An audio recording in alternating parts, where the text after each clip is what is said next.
নতুনভাবে গ্রহণ করেছি এবং বৌদ্ধ বিহার পেগুয়া উপাসনালয় শ্মশান সংস্কার মেরামতের জন্য আমরা অনুদান দিয়ে যাচ্ছি।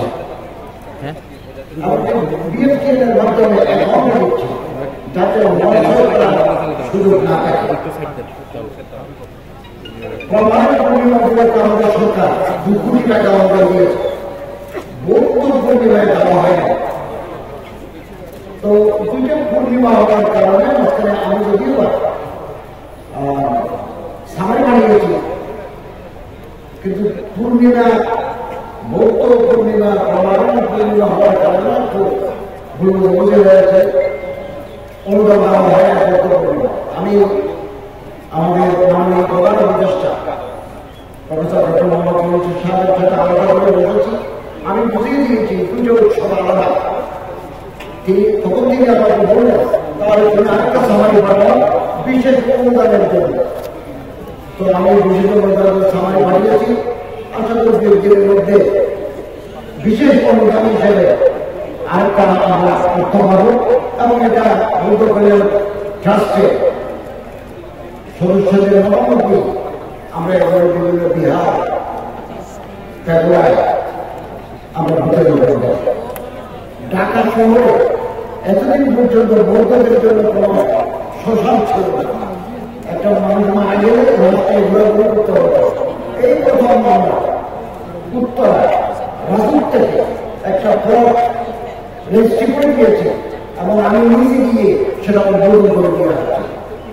এটা আমি 3 নম্বর, আমরা আমাদের কল্যাণ ট্রাস্টের মাধ্যমে অস্বচ্ছ অসহায় যারা বৌদ্ধ, যারা কঠিন আক্রান্ত অথবা অস্বচ্ছ প্রাণীকে আমরা তাদেরকে বিশেষ আর্থিক সহায়তা দিয়ে থাকি। বাংলাদেশের যত জেলা আছে সব জায়গায় বৌদ্ধ থাকলেও কম, 14টা জেলায় বৌদ্ধের ধর্মাবলম্বীদের সংখ্যা বেশি। আমরা ওখানে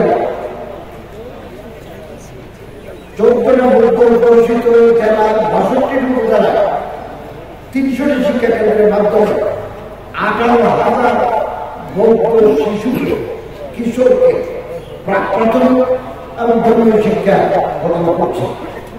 130টি শিক্ষা কেন্দ্রের মাধ্যমে 6,000 বৌদ্ধ কিশোরীকে আমরা সহজ ত্রিপিটক শিক্ষাদানের ব্যবস্থা করেছি। এবং আমি চট্টগ্রাম এবং ঢাকার কারখানা পরিদর্শন করেছি, ওখানে কিছু বৌদ্ধ বন্দী পেয়েছি, তাদের জন্য বৌদ্ধ কল্যাণ ট্রাস্ট থেকে আমরা নৈতিকতাহীন কিছু গ্রন্থ, ধর্মীয় গ্রন্থ বৌদ্ধ ধর্মের আদর্শে লিখিত এগুলো আমরা কারাগারে পাঠাচ্ছি। এবং আপনারা যে আলোচিত হবে, বাংলাদেশ সরকার 68 কোটি টাকা খরচ করে নেপালের লুম্বিনীতে আমরা একটা বুদ্ধিস্ট কালচারাল কমপ্লেক্স করতে যাচ্ছি। আমরা প্রজেক্ট ডাইরেক্টর নিয়োগ করেছি, কাজ শুরু হবে। এবং পূর্বাঞ্চলে, ঢাকার পূর্বাঞ্চলে এটা বৌদ্ধ বিহার, বৌদ্ধ মঠ এবং বৌদ্ধ কল্যাণ ট্রাস্টের স্থায়ী ভবনের জন্য আমরা 21.5 টাকা টাকা সরকার থেকে বরাদ্দ দিয়েছি। নামজারি হয়ে গেছে, ডিড রেজিস্টার, খাজনা আদায় হয়েছে, এখন 15 বছর হচ্ছে কাজ শুরু হবে।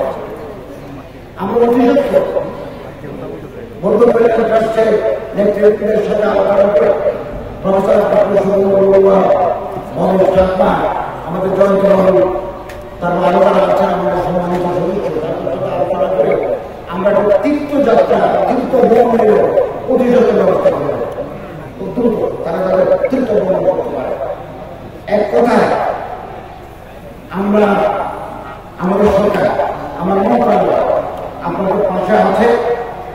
আগামী দিনেও প্রফেসর জয়বন্ধু মোদী মহাশয় যে কথাগুলো বলবেন আমার দৃষ্টি আকর্ষণ করে, আপনি আপনার কথাটা লিখিত আমার মন্ত্রণালয় যদি পাঠান, I will very grateful to you. আমার কলমের কথা সম্ভব এটা আমি করে দেব ত্রিপিটক শিক্ষার জন্য।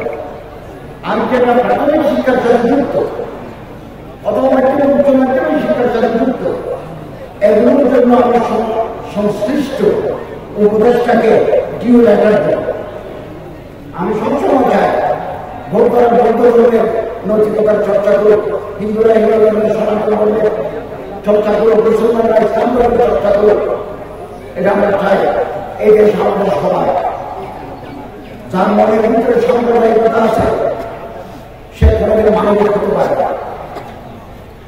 এবং বিভিন্ন ধর্ম জাতি গোষ্ঠীর মানুষের মধ্যে যদি সহিষ্ণুতা, প্রীতি, ভালোবাসা, সৌহার্দ্যের বন্ধন না থাকে ওই দেশ সমাজে উন্নতি লাভ করতে পারে না, সামাজিক অগ্রগতি সাধিত হতে পারে না।